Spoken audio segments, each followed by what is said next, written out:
বৃহস্পতিবার আমি চলে গিয়েছিলাম মোহাম্মদপুর আমার কলেজ থেকে আমার সার্টিফিকেট তুলতে। এরপর সেখানে হচ্ছে আমরা সিঙ্গাপুর জুস কর্নারের জুস ট্রাই করছি, যেটা খুবই বেশি আগের মতো মজা একদমই ছিল না। আমার মামার প্রমোশন হয়েছে, সো আমার মামা আমাদের জন্য অনেকগুলা মিষ্টি নিয়ে আসছে। অ্যান্ড আমার মামার সাথে আমার মামি এবং তাদের কিউট মেয়ে আনিশাও আসছে। আম্মু অনেক কিছু বানাইছে। অ্যান্ড আমার বাসায় এখন আমার ফুপিরাও আসছে। সো বেসিকলি আমরা অনেক খাওয়া দাওয়া করতেছি। And mom made a lot of thing and Anisha is too cute. So আম্মু বেসিকলি দুপুরের জন্য সালাদ, পোলাও, দেন খাসির মাংস, রোস্ট, দেন ইগনোর দ্যাম মাছ অ্যান্ড অনেক কিছু বানাইছে। Introvert. Aryan loves Anisha, so they were playing around. এরপর আমরা সন্ধ্যার দিকে হচ্ছে সবাই মিলে আগারগা চলে গেছি। অ্যান্ড আরিয়ান কোনোভাবেই আমাকে ফিল্ম করতে দিচ্ছিল না।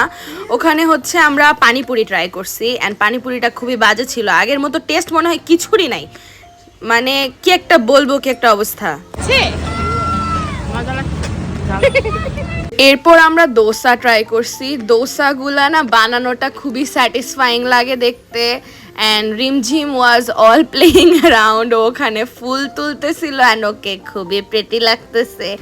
আমরা দেন হচ্ছে দোসা খাইতেছিলাম। দোসাটা একদমই ক্রিস্পি ছিল না, কারো কাছেই মজা লাগে না, বাট ওরা আগে থেকে বলে নিচ্ছে যে ক্রিস্পি হবে না।